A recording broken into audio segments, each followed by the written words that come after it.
Hello, and welcome to another episode of Solipsist Watched. I'm your host, the social solipsist, and I'm still fighting an illness, so excuse my voice and any coughs that may come. This week, I watched Dracula Untold from 2014. Now, this is branded as a action horror film, but what this movie really is a lot of different things. Um, I I honestly could not pinpoint for you why I watched this film, but it's a movie that had kept coming up in various conversations and different people and different outlets said very differing things about it. Some like, oh, it's a surprising standout. Others saying, oh, it's absolute garbage. And so I never knew quite what to think. But I like weird mid 2000s to 2010s mediocre action movies, and I'm always curious, like, what came out during that period. This is sort of a dead genre in a way at this point, or this is from a particular period of movie making where they were getting out of the sort of 2000s action comedy thing and more into the dark and gritty further, and rebooting certain properties and paying more attention to both to IPs that were more in line with the culture of the time. And so bringing back the character of Dracula in a new and unique way is a really interesting idea. And I'm going to go so far as to say that this movie has some really smart and interesting ideas. The Dracula story has been told over and over again. We've talked about various vampire interpretations in general, vampires in general, on this channel in various forums over the years. But one that doesn't really necessarily get reworked all that often is Dracula himself. Now, I'm not going to delve really deep into the history of Dracula or the presumed the presumed background for the character as written in the original novel. But this does take a bunch of those sort of excuse me, historical references that may or may not have any relevance to weave a new mythology. And I'm not going to bury the lead on this. It's almost good.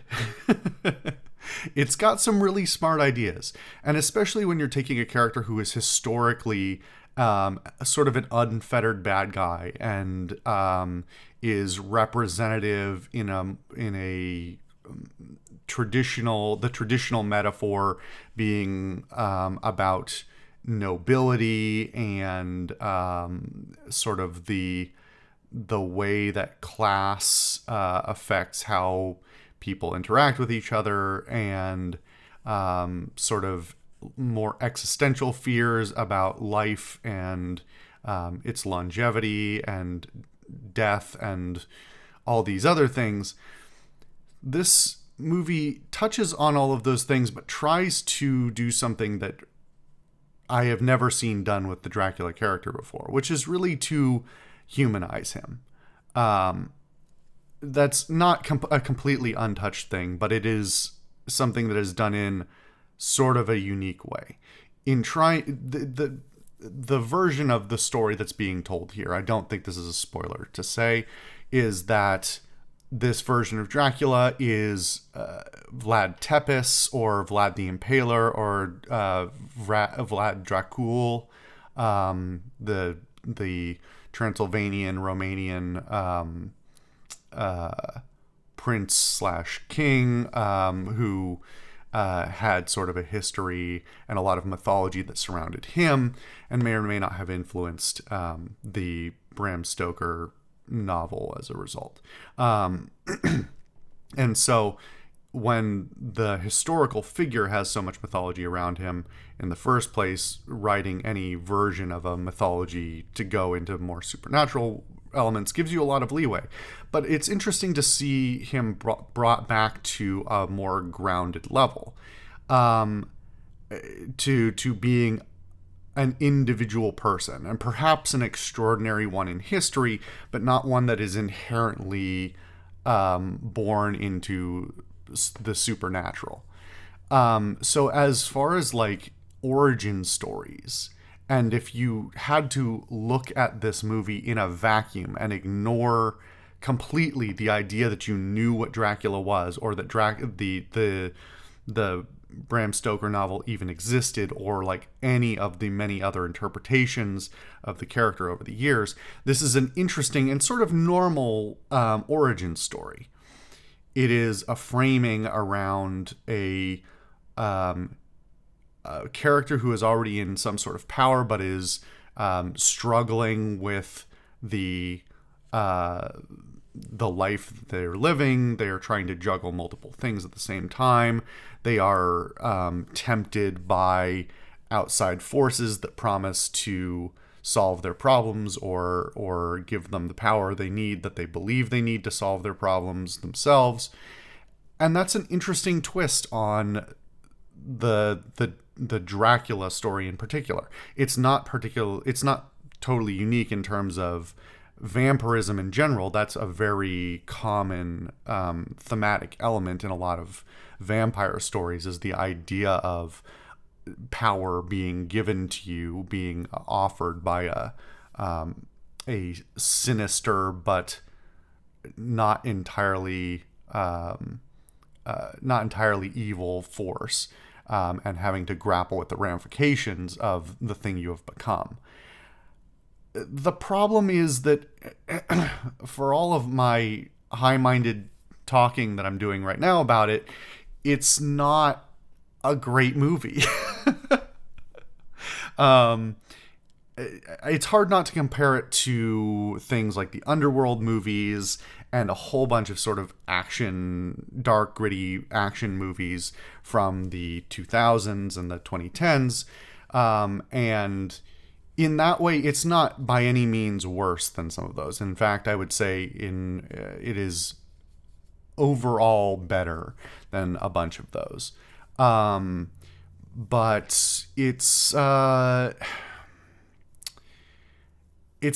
not good. It's not great cinema. It's not even particularly good cinema in quite a few ways. Production wise, it's not as visually, I will say that it is not as horribly monotone as a lot of movies from this genre and era. It is not like all gray and brown. It is not completely washed in darkness.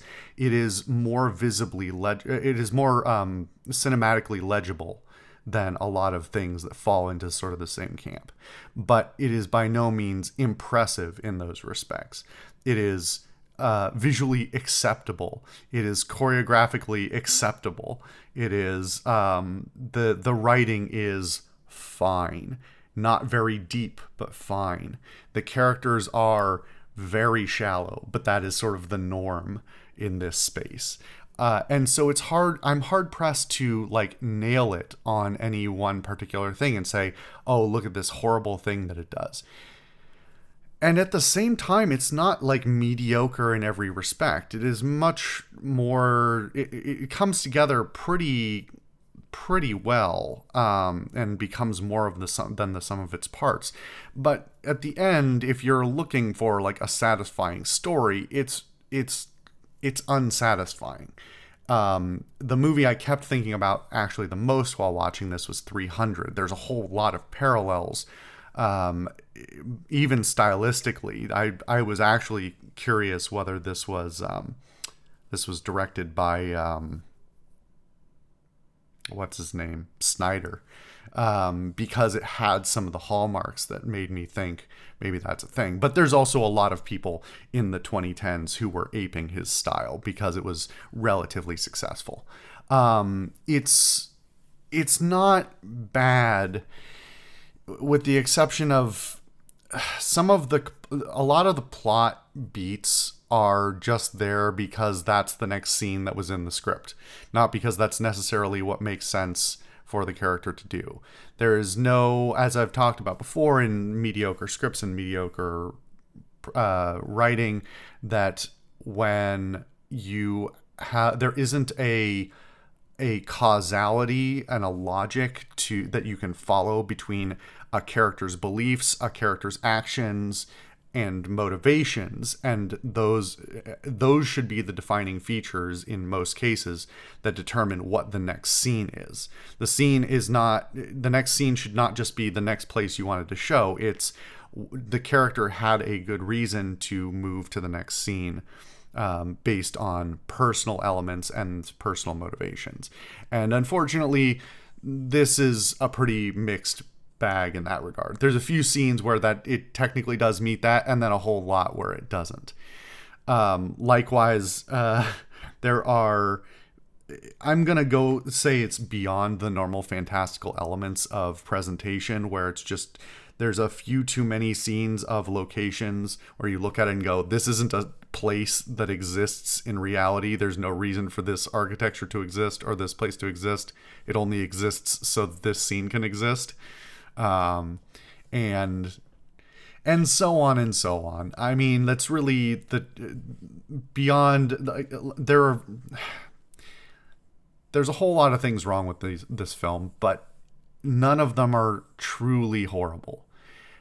And if you were just on a gritty action movie kick for a bit, I would really not hesitate to tell somebody to watch this. But it's not good. It fundamentally isn't. I am going to say the acting is doing its best. There's actually some decent casting going on here. Some actors who were not as big or not big at all at the time that this was filmed, but have subsequently become bigger. I'm not sure how much. I don't even remember now. When did the first season of Game of Thrones come out? Because there's a whole bunch of cross casting with multiple different characters who were in that show in substantial roles, and the parallels seem a little bit too. There's too many of them for that to have just been a coincidence, I think. Yeah, I will give it that the soundtrack is pretty decent. It's what's his name? Raman Djawadi, I think is how you pronounce his name. He's done he's a pretty notable music producer, and has I think he's scored a couple of I think he scored at least Iron Man 1 and a couple of the other MCU films. He's one of the sort of bigger names, but without a really strong audio identity, but he does pretty good work across the board. Anyway, I rambled away from what I was saying about the casting. The casting's pretty good for the roles that need to be cast, and the acting is pretty good. And I think that is undone, of course, by the writing, but they're doing their best with what they have. I do want to give out a shout out actually as well to the costuming. The costuming is on point. The costuming is really, really good, and there's a lot of detail put into a lot of costumes, and I really appreciate it. However, it is not always completely logical, and that also gets back to something I almost forgot, but is really important, which is there's a lot of characters in this film, and a lot of characters who seem pretty important and show up throughout the film many of whom I'm pretty sure don't have names. Or if they do, they're said once. And the actual relationship that they have between the characters is not particularly well established. And occasionally the editing is so poor that it's hard to remember if, because of the way shots are edited together, whether somebody is a good guy or a bad guy, whether this is somebody you're rooting for or against. And that's actually the thing the movie probably needs cleaned up the most aggressively is the editing. There's some there's some decent cinematography in here. There's some decent editing, but there's some really bad editing too, where shot to shot, especially, you lose track of where where your eyes are supposed to be, and it's just sort of a visual mess. Not because the actual shot itself is a problem, but because the editing is a problem. Yeah, I could ramble on this, that, and the other thing on this movie for quite a while longer, but yeah, it's okay. It's okay, and in some ways, it's better than a lot of its ilk from this time and genre. But it's not good. Anyway, I'm going to stop rambling about it, but check it out if that appeals to you, I guess. Anyway, thank you guys for watching another episode of Solipsist Watched. I've been your host, the Social Solipsist, and I'll see you guys next time.